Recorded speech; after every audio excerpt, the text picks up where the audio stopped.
Isang simpleng love triangle lang ang akala nila.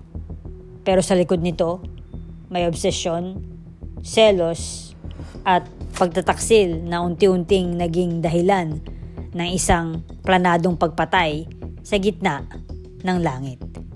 Habang bumabagsak ang isang babae, nakasama rin niyang gumuho ang ilusyon ng romance na puno ng lihim at kasinungalingan. Pag weekdays, simple lang at maayos ang buhay ni Els Van Doren.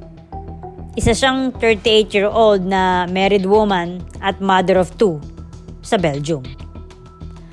Kasama niya pang pinapatakbo ang family jewelry store nila sa Antwerp. Mukhang normal at stable ang buhay niya sa paningin ng iba. Pero pag weekends, iba ang mundo niya.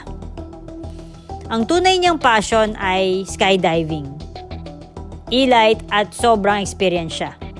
May mahigit 2,300 jumps na ang kanyang nagawa. Lagi siyang nasa Zwartberg Parachute Club, kung saan niya nararamdaman na malaya siya. Doon din niya tinatago ang long-term affair niya sa Dutch skydiver na si Marcel Sommers o Mars kung tawagin nila. At dito na pumapasok ang isang babae na si Els Clotemans, isang 26-year-old teacher at amateur skydiver din sa parehong club. Dahil pareho ang pangalan nila na Els, si Els mismo ang nagsuggest na tawagin na lang nila si Clotemans na Babs para walang confusion. Naging friends sila sa club. Pero si Dabs pala ay may pagka-insecure. Sobra siyang insecure, lonely, at may history ng psychological issues. Ang hindi alam ni Els, may relasyon na rin pala si Dabs kay Marcel. Pero magkaibang treatment ang binibigay ni Marcel sa dalawang babae. Pag Saturdays, ito ay para kay Els kasi siya talaga ang mas mahal at turing niyang main partner. At pag Fridays naman ay casual hookups lang kay Dabs. Eventually, gusto na siyang iwanan ni Marcel. Pero naging obsessed si Dabs at grabe ang selos niya kay Els. Bago pa nangyari ang murder, nagsimula nang iharas ni Dabs si Els gamit ang anonymous calls at threatening letters para pilitin siyang hiwalayan si Marcel. Pero hindi alam ni Els na ang stalker niya ay mismong friend niya sa skydiving club. Dumating ang turning point noong November 10, 2006. Nasa apartment ni Marcel sa Netherlands si Dabs para magstay overnight. Pero biglang dumating si Els nang hindi inaasahan. Imbes na pauwiin si Els, pinatuloy pa siya ni Marcel sa kwarto para matulog kasama niya. At si Dabs naiwan sa baba. Natulog lang sa isang manipis na matres sa living room. Habang nasa dilim siya, naririnig niya mismo ang lover niya at ang karibal niya na nagsisex sa taas. Doon daw tuluyang sumabog ang galit niya. Habang nakaiga siya sa sala, nakita niya ang skydiving gear bag ni Els. Ayon sa prosecutors, kumuha siya ng gunting at inabot lang ng halos 30 seconds para isabotage ang parachute. Maingat niyang pinutol ang importanteng pilot chute, cords at straps ng parehong main parachute at emergency reserve chute. Tapos, inayos niya ulit para mukhang hindi ginalaw. Isang linggo matapos noon, November 18, 2006, Sumakay ang grupo ng 12 skydivers sa isang Cessna plane para sa route and jump. Kasama doon sina Els, Dubs at Marcel. Plano nilang gumawa ng quartet jump. 4 silang sabay tatalon mula 13,000 feet habang magkakahawak ang kamay sa ere bago maghiwa-hiwalay para buksan ang parachutes nila. Pero bago tumalon, sinadya ni Dubs na madelay ng konti ang pagtalon niya para maiwan.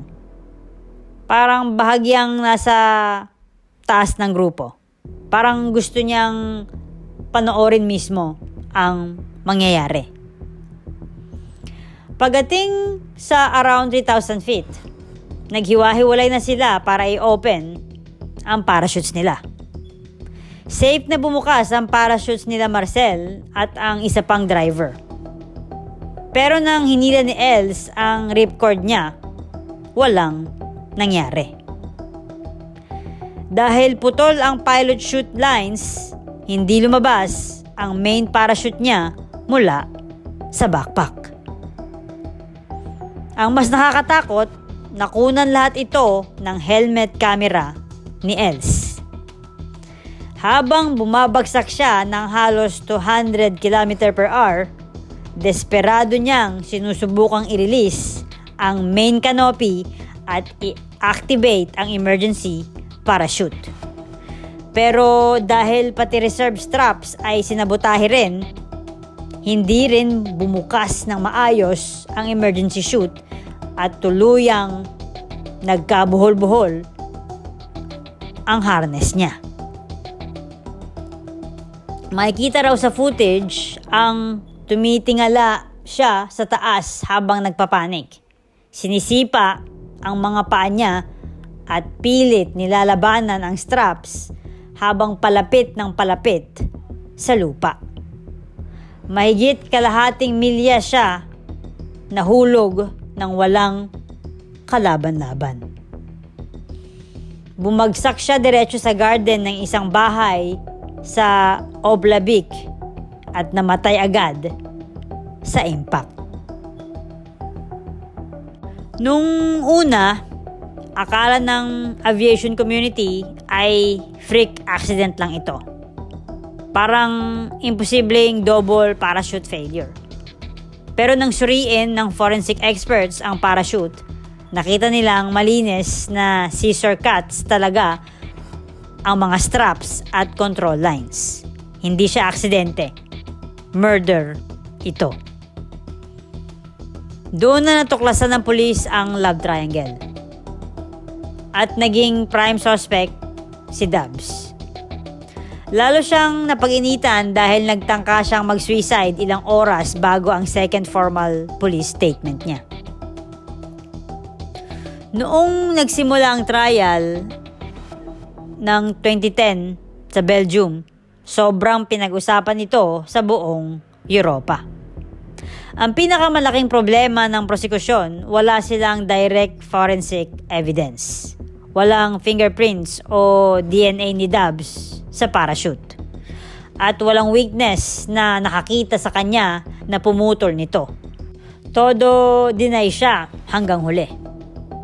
Pero sobrang bigat ng circumstantial evidence laban sa kanya. Siya lang ang may motive at naiwan mag-isa kasama ang parachute noong gabi sa apartment. Bilang experienced skydiver, alam niya exactly kung anong cords ang puputulin para siguradong parehong parachutes ang magfi-fail. Ayon sa psychologist, sobrang manipulative at emotionally unstable siya. At tuluyan siyang nilamon ng obsesyon at humiliation dahil sa love triangle. Pinanood pa mismo ng jury ang horrifying helmet cam footage ng final moments ni Els. At noong October 2010, umabot lang ng 4 na oras bago magdesisyon ang 12-person jury na guilty si Els Dubs Clotemans sa premeditated murder. At dahil bata pa siya noon at may psychological instability, hindi siya binigyan ng life sentence. Instead, nasentensyahan siya ng 30 years sa kulungan. Ang psychological side ng case na ito is deeper than just murder. Hindi lang ito simpleng passion of crime. Isa itong perfect example kung paano kayang sirain ng obsesyon, cheating, emotional manipulation, at unhealed insecurity ang utak ng tao hanggang mawala na ang morality at empathy. Si Els Dab Clotemans ay hindi lang simple nagselos. Unti-unti siyang nilamon ng obsesyon. At kapag obsesyon na ang umiral sa isang tao, hindi na love ang gumagalaw. Control, possession, at emotional addiction na. Kapag obsessed ang isang tao, nagiging dependent siya emotionally sa validation ng ibang tao. Ang buong self-worth niya nakabase na sa attention, affection, at presence ng taong gusto niya. Kaya noong paulit-ulit siyang tinataboy at pinaparamdam na second option lang siya, doon nagsimulang mabasag ang reality niya. Pero mahalagang maintindihan din natin na hindi lang si Dubs ang may kasalanan sa emotional distraction na nangyari bago ang murder. Malaking factor din ang behavior ni Marcel Somers. Kapag nakikipaglaro ka sa emotions ng dalawang babae ng sabay, especially kung alam mong emotionally attached sila sa'yo, para kang naglalaro ng apoy habang binubuhusan mo ng gasolina. Hindi laruan ang mga babae. Hindi sila trophy. Hindi sila emotional backup plan. Maraming lalaki ang hindi naiintindihan ang damage ng emotional inconsistency. Yung pagbibigay mo ng mixed signals, false hope, intimacy, at attention sa dalawang babae sabay. Hindi yan confidence o pagiging alpha. Emotional irresponsibility yan. Kapag ginamit mo ang babae for validation, ego boost, lust, o convenience, may psychological consequences yan. Hindi lahat ng tao emotionally stable. Hindi lahat kaya mag-handle ng rejection, betrayal, humiliation, o abandonment. At dito pumapasok ang danger ng cheating at secret affairs. Si Els mismo ay may asawa at double life. Habang may family siya sa bahay, may secret relationship din siya sa ibang lalaki. Hindi nito dinideserve ang nangyari sa kanya. Walang taong deserve mamatay ng ganun. Pero ipinapakita ng case na kapag pumasok ka sa deception, lies at affairs, hindi mo na kontrolado kung anong klaseng chaos ang pwede mong ma-attract sa buhay mo. Ang cheating kasi, hindi lang private mistake yan eh. Chain reaction yan ng pain, insecurity, lies, ego, jealousy, at emotional distraction. At minsan, ang akala mong secret happiness ay pwedeng maging dahilan ng trauma, violence, o pagkasira ng maraming buhay. Psychologically, si Dubs ay mukhang may deep abandonment wounds at emotional instability. Posible na bawat rejection ni Marcel ay nagtitrigger ng mas malalim niyang insecurities. Kaya noong gabi na pinili ni Marcel si Els sa harap niya mismo, sobrang humiliation yon para sa kanya. At syempre, hindi lahat ng tao kayang i-regulate ang sakit. At kapag ang taong emotionally unstable ay nalunod sa selos, obsession, rejection at humiliation, pwede silang maging dangerous.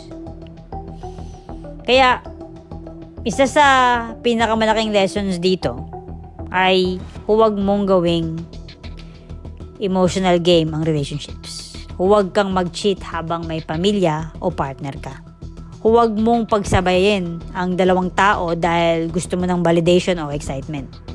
At huwag mong ignore ang red flags ng obsession, stalking, manipulation, o emotional instability. Dahil ang unresolved trauma, obsession at humiliation can create catastrophic outcomes. Alam nyo guys, ang totoong mature na tao marunong mamili ng maayos.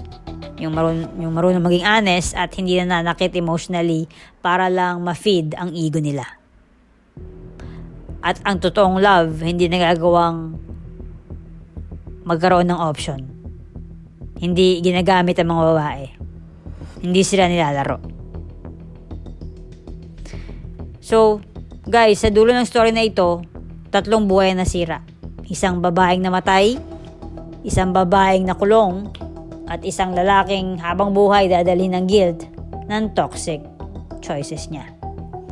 Kaya mga bestie, laging tandaan, unhealed emotions can become deadly. Obsession destroys logic. Cheating destroys peace. And emotional responsibility can ruin lives forever.